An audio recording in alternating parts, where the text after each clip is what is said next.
So today's video is going to be a little bit different, especially for a wildlife photography channel. We're going to talk about filters. And you might say, why do I need a filter for wildlife photography and videography? Well, for video, you definitely need it. Let me show you why. This is the proper settings for the camera for its base ISO for video. But with those settings, this is what you get. But once you put a VND on it, a neutral density filter, that's what you get. The right exposure, everything. Maybe a little bit dark, but it's saying my face is not blown out by the zebras on the camera. But that's what we're going to talk about today. Why would you use them? When do we use them? In video and in stills, and some creative filters also, and when would I use those? So let's talk about it.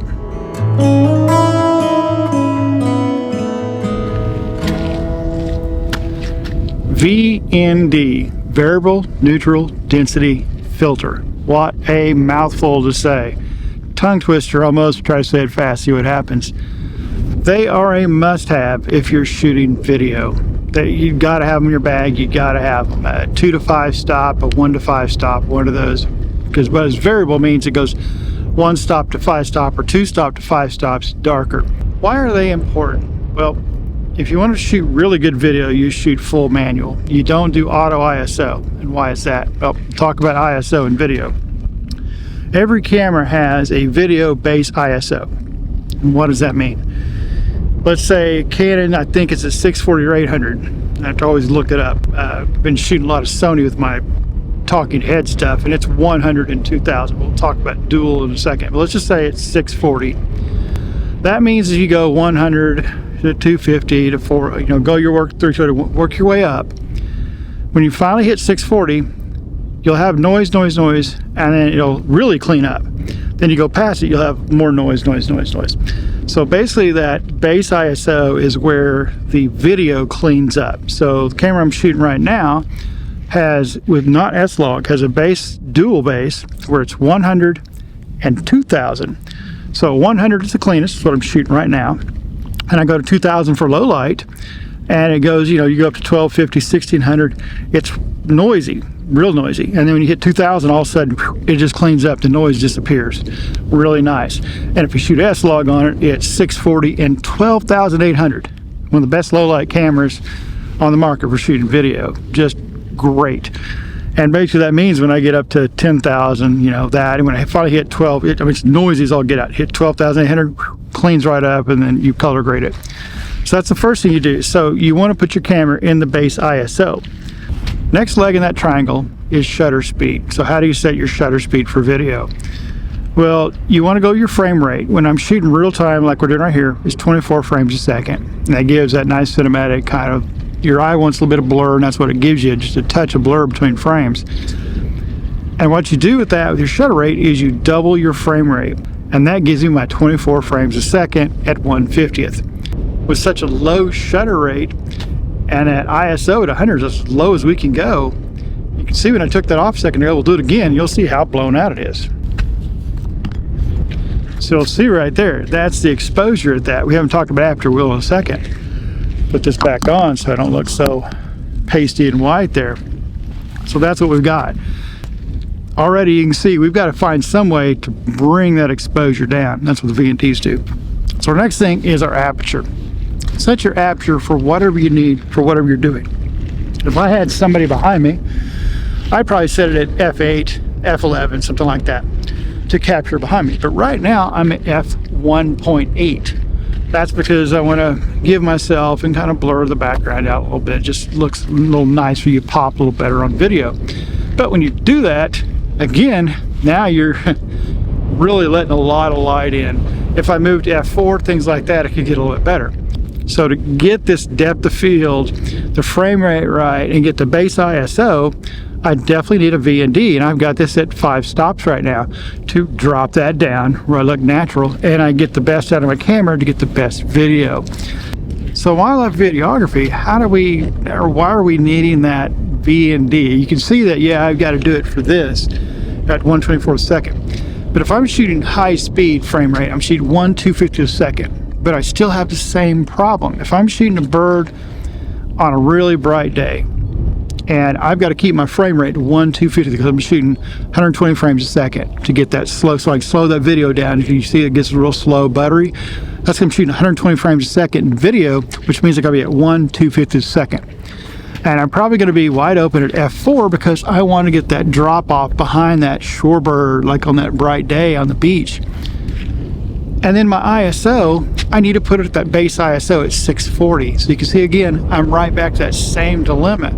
I've either got to raise my frame rate, I'm shooting 1/500th or something like that, and now it's getting a little jittery when I play it back. It doesn't look as good. Or I've got to raise my aperture up. And if I do that, then I don't get my nice depth of field. But if I take my ISO and I drop it, then I'm going to get a noisier footage. So how do I fix that? Well, from a 500 f4, there's a drop-in filter you do. You drop that in, there's a VND, and you roll it. That's how you put it in there. So that's why you need those things. So in those days, I've got to have that VND. But a lot of you guys, we've always been told, wildlife photographers, we don't put stuff in front of our lens. We don't put filters and UVs and stuff like that in front. But you don't put UVs.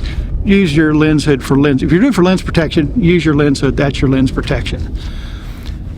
But for us, we need something to put on the end of that for the other cameras, like the 180-600, the 2-500, the Canon 1-500, Sony's 2-600. Those type lenses are the 400-4.5 by Nikon or the 500 PF. They all have 95mm filter threads. And one thing we hate as wildlife photographers, the second part of it is you got to screw that guy in, you got to screw it off all the time. That is a pain in the butt because, you know, when it's happening, you don't want to think I got to screw this filter on. Now, if you know you're shooting on a day that's going to be like that all day long, yes, and put it on and go out with it. But what do we have better now today? It's a great time to be photographers. So much good equipment, so much good technology out there. And that's a magnetic filter system. And the one we're going to talk about today, we'll get into that product a little bit later, is the K2 Freewell system. But Freewell also makes for us wildlife photographers a magnetic one, that little ring that sits on there and you just pop it on and off as you need it. I don't have that system because when Freewell reached out to me and said, hey, would you like to look at the K2 filter system we have? No obligation, no nothing, just, hey, we'll send it to you, let you check it out. They didn't ask me even to make a video. They just said, check us out, let us know what you think about it. They just wanted me to give my opinion on it. But I thought I'd make a video anyway because I think filters, VNDs, are a prime, really good thing for wildlife photography, especially videography. You gotta have them for video, I keep saying that.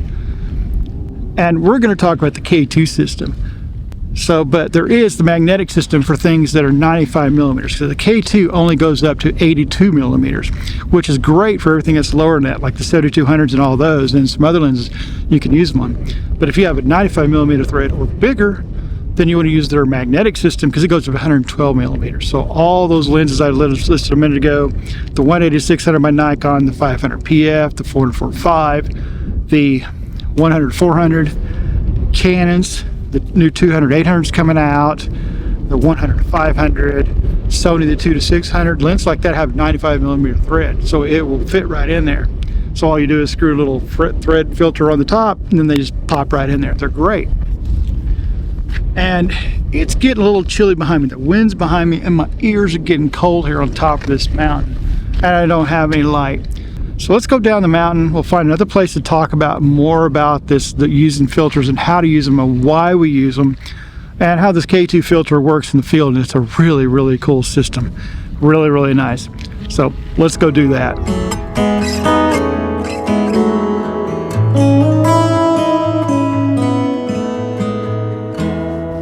All right, now that we're back at the house, let's talk about setting the filter system up on the camera and why I like this new K2 system Freewell. That's what we're going to talk about today. In the past, I didn't like using filters for wildlife photos and video, mainly because of this one reason. So let's move this camera out of the way real quick. Find a place for it. So with this 180-600 lens here, if I want to use a filter on it in the past, here's what I would have to do. I'd have to get a screw-in filter, and I have to screw it in to the end of the lens. So let's go ahead and do that real quick. All right, there you go.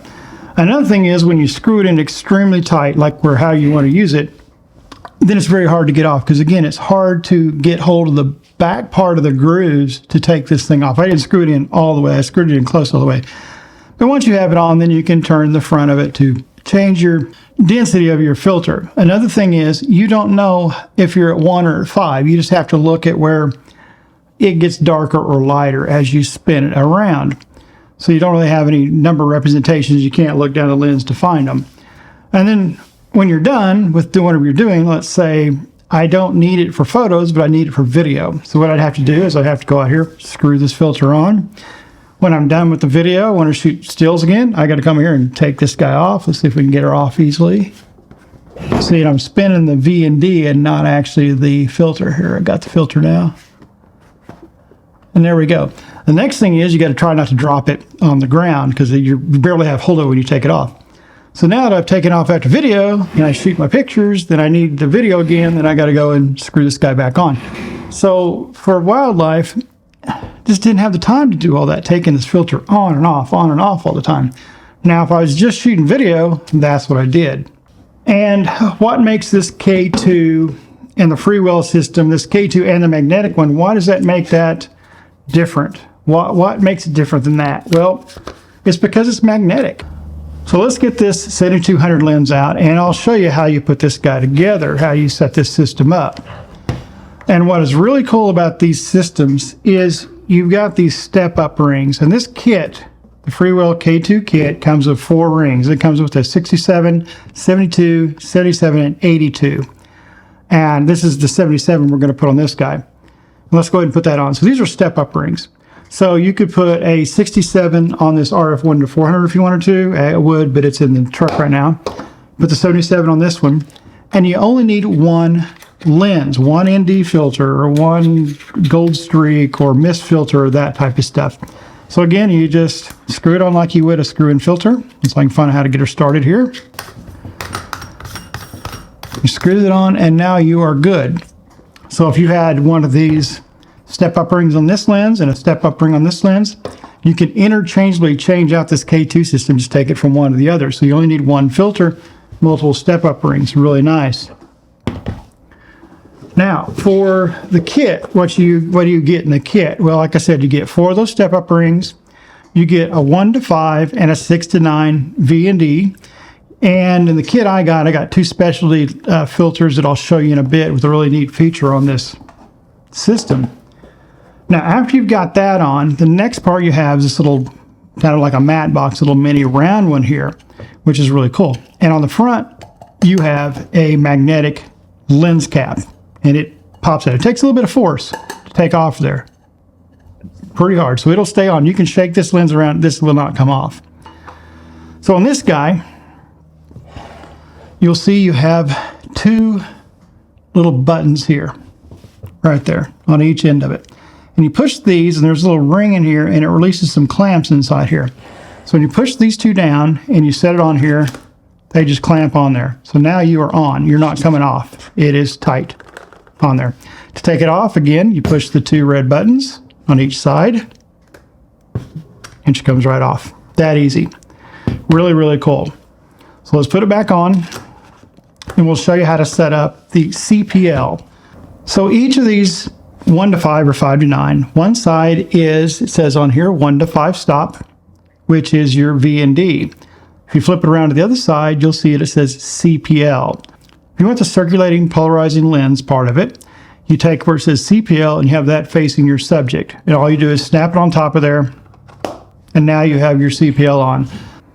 So after you got it snapped on, now all you got to do is turn it till you get the polarizing effect that you want. So if you're going to put the CPL on it, make sure you do not have this on it. This is the VND base. This is what gives the VND true color. VNDs notoriously can have color cast in them. So that's what this does. This reduces that color cast of the VND. So this little VND base here fits in the front of the lens. So you'll notice inside this, there's a little tab in here. That's where this little top tab, this VND goes. So all you do is slid it in here and slide it around there until that little guy drops in there like that. So now we are set up on the VND base piece of it. So the cool thing about this now is all you gotta do is take this VND and drop it on there. Clicks just like that. Once you have it on, turn it till it clicks, and then go back and forth. You hear it? Has hard stops on it, which makes it really nice. So real quickly, you can see if you slide to the right, you're going down to 1 stop. You slide to the left, you're going to 5 stops. There's a hard stop on each end of it. And why does it have hard stops? Well, with your normal screw-in filters, they don't have hard stops in your VNDs.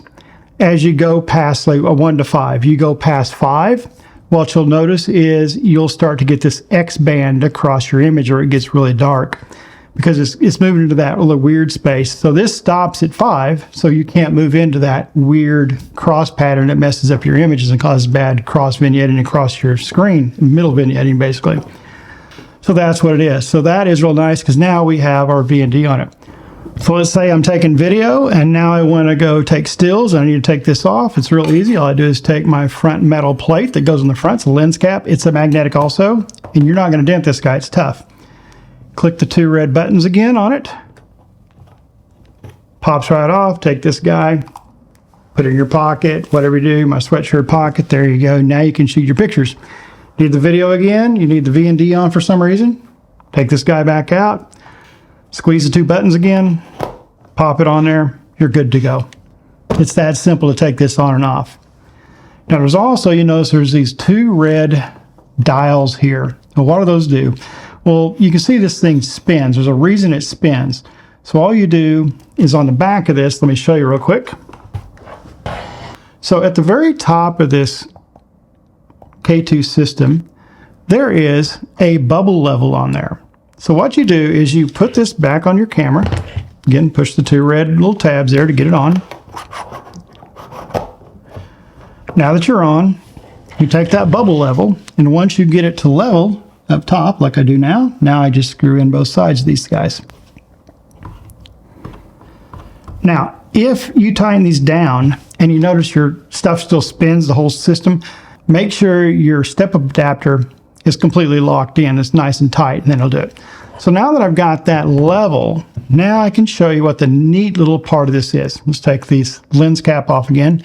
Now what's cool, this lens cap, it's magnetic, and you can shake this camera and this lens cap will not come off, which is really, really cool. And we'll talk about another reason you need this here in a minute, but let's go into what the little neat feature this is. So on the back side of this guy, let me take this back off again so I can show you. Push these 2 buttons again to get it off. So on the back side of this, there's a little tab up here at top. You click that tab, pull it back, there's this little thing. What that's made for is to do drop-in filters. So you could have a VND. Let's say you need the VND to drop your exposure by 1 stop or whatever. And the 2 extra filters I talked about a while ago, 2 specialty filters. And one of these 2 filters is how I used when I took that wolf picture. There's 2 things I did in that wolf picture. But we're going to talk about a different one first before we get into that one. But first we're going to talk about this first one. It is called the Gold Streak. And this one is really, really cool. And I'll show you what it looks like. So this is what it is. And this little guy, just, I don't think it'll do it when I'm doing it. That's kind of, see a little red line going across there in the video? So that is what that filter does. There's little lines to this thing everywhere. So what this does, let's put this guy back on, is you've seen movies like some of the Star Trek movies or some of that stuff. Let me get my level set here. Actually, we don't need my level set because we're going to spin this guy a little bit. And you'll see how those little flares go out, or some movies where you see flares coming off the lights, kind of like I showed you a second ago. But what you do to put this in, this little drop-in filter, just pull that little door back again, and then you just drop this guy in here like that and slide it in. Now you're done. It's in. So what does this do? What can you do with this? Well, if you look at this video footage right here, I had a rising sun down in Seward across Resurrection Bay, and I could use this filter to get those light streaks to do those little beams coming off both sides of it. And any other reflections I see in there, like in one shot, I believe I've got a little sun star on the beak of the raven, and it's giving a little flare on that one too, which is really cool. And with this thing leveled and straight up and down, which you're gonna have the light going straight up and down, the little beams, whatever reflection or anamorphic flare on the light is going to go this direction. As you turn this lens, you'll see, just like in this footage, as I turn this, which is this filter, these lines, you'll see that the flare will move also. So you can move it back and forth and all around. So that's what's really cool. And these little Raven shots are really neat. These are all backlit. And like I said, one of these shots, I've got the sun doing its thing. Then I've got a little flare right off the beak of that bird, which is really cool.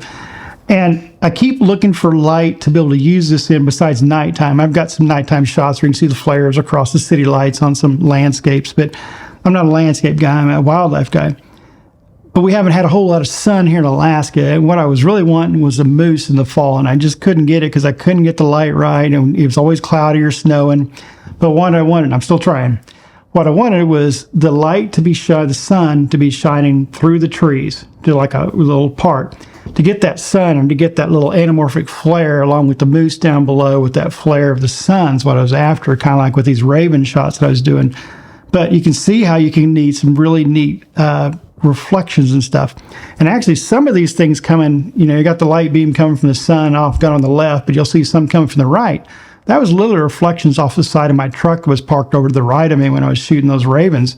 And it makes for really cool stuff. It also adds a little more gold tone to the image. So when you're doing backlit shots of birds and stuff, that gold tone is really nice. But this is a gold streak. They also make a blue streak. So if you want blue instead of gold, for me, wildlife gold is it. But that's what this filter does. Now the next filter we're going to get into. Let's get this one out of here. The next filter we'll talk about that was in this kit is this guy right here. This is really cool. This is how I got the wolf shot. So here's this. It's called a gold mist. And this one's really cool. And I'll show you what it looks like. And all I've done is, if you see here, I've just added a little bit of a soft haze to it.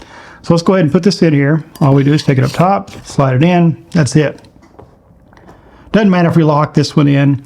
The horizon lock on these two here with the bubble level is more for the gold mist, or if you're using a graduated filter where the top's dark and the bottom's light for landscapes, if you want to get that lined up right and get the angle just right to be able to darken your sky but not darken the bottom of your image. But with this glow mist in, this is what's really cool. So the wolf picture, there's two things I did to make that picture happen. I talked about the first part in the how to shoot in the snow video. But what I did was I found an area where I had snow and frost around an opening where I could look through to see the wolf. That gave the edges around the wolf a soft haze. The next thing I did was I put this mist filter on. So what that does, it just softens it up a little bit more. So now I've got my white vignetting around my wolf head. I add the mist filter and it softens it up even more. So what it looks like now is I'm shooting kind of in fog with that light. It's kind of a more artistic shot, takes a little more time to set up, but that's what this mist filter does. Another thing that this mist filter does, if you have a day where you have a lot of sun shooting or bokeh balls or things like that that's a little too harsh, that sun's just piercing right through there, or it's coming through the trees just way too much, it's kind of blowing things out. You can put this mist filter on it. What it's going to do, it's going to soften that light up. It's going to make it look more sort of a sharp dot. It's going to be more of a hazy glow on the edges. So the edges of that side, that light, are going to be softer instead of harsher. And then you kind of soften down your whole image. Because there's times where, to me even, is like talk about sharpness lenses, sometimes your image is just too sharp. It's too vivid. So you want to come in here and add this mist filter to kind of soften it up. And let's say you want everything around your fox to be softer because it's a little too vivid and sharp close to the fox. You can put a mist filter on it and get your shot, and then in post you can go in and just do parts of your fox you want sharper and kind of hit that and then kind of sharpen that up a little bit, and then you'll get a little more sharpness your animal, a little more softer on the rest of your stuff. And that's how I would use this mist filter. Now another thing about this system is you can see that it's sticks outside of your lens. So one thing you're not able to do, you're not able to use your lens hood with your camera. And people go, oh no, I can't have that. The lens hood, what's going to do two things, and only the second part that I really use a lens hood for. The first one is to reduce the amount of light that could hit the side of your lens. I really don't worry about that sometimes. Sometimes I actually shoot into the sun to get that soft haze or things like that. And the second part's what I use lens hood for, just like this. it's lens protection to keep the lens itself from getting scratched and dinged up. It's not as much of keeping the light out as much that it is to keep the lens safe. And I set my cameras, especially the big 500 prime and this 180 to 600, I set them down like this all times, the lens hood. So how do I protect the lens? Well, for starters, if you got one of these filters on here, you're protected. The second part is, like we talked about before, was this lens cap. So once you put this lens cap on, then you're protected. This is metal. This is tough. You're not going to hurt that. If I did need to set it down in a pinch like that, I can, but I probably wouldn't. I usually set them back down kind of like that if I've got to set the camera back down. And for all your cameras that you think you need to put the K2 system on for that day, all you got to do is put the step-up ring on those cameras. And let's say you're going to take the lens off this one. So you go over here and you pinch it down, take it off, and then put it on the other camera. And then on this guy, all you got to do, comes in the kit again, is this little guy here. Take this, and it's a rubber lens cap, and all you do is pop that on there, and you're good to go. So now this lens is protected. You got the other one with this little Freewell thing piece on it, and it's protected. So you don't have to worry about protecting your lens with not having your lens hood on, because this metal one and this plastic one here are going to protect your lens all day long. So it makes it really nice. And that, guys, is how the K2 system works. Now, there is another system for your 95mm lenses like this 180 to 600, the Canon RF 100 to 500 lenses like those. They have a 95mm filter thread on the front. But this only goes up to 82 like we talked about. Well, Freewell has a magnetic VND or magnetic filter system, gold streak, all those kind of things. And you can buy that kit too for that magnetic system. And it goes all the way from whatever, 56, whatever, all the way up to 112 millimeters, and 95 falls within there. So you can put that one on here too. Now again, you can't put your lens hood on once you put those on because they're step-up rings. So this would be actually, on this one, would be 112 millimeters, 95 to screw it in, but it's going to sit at 112. That's where the magnetic piece would fit on there. And with that, again, it has a metal cap on it to protect your lens, so you're good to go. But yeah, guys, that's the K2 system for Freewell. I really like this system. It's really, really cool. It's really easy to use, and it helps me get on those really sunny days to get better photos. It also helps me get my video right so I can shoot that proper exposure in video like we talked at the very beginning of the video. Well, I hope this video was helpful and you found some good information out about filters now, especially this K2 system and the magnetic system, and why and how I use these filter systems in the field to capture photos and video. And you definitely need them for video to get nice, clean, crisp video. And as always, if you do find this helpful, please subscribe to the channel. It costs you nothing, but it helps us grow and to do more of this type of stuff, to get out and review more products and get out in the field more often. And as always, guys, until next time, get outside, go run that shutter.